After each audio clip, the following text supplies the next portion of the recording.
Salam dəyərli izləyicilər. Verilən üçlü tənlikdə 4 üstü x-in deyir qiymətini tapın. Deməli, altda biri necə yazaram?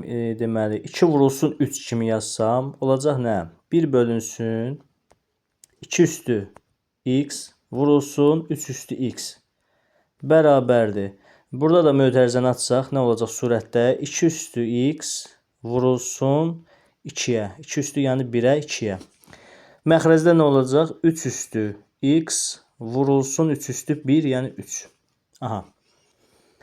Çarpaz vursaq, nə olur? 3 üstü x vurulsun 3 bərabərdir. 2 üstü x vurulsun 2 üstü x vurulsun 3 üstü x vurulsun 2.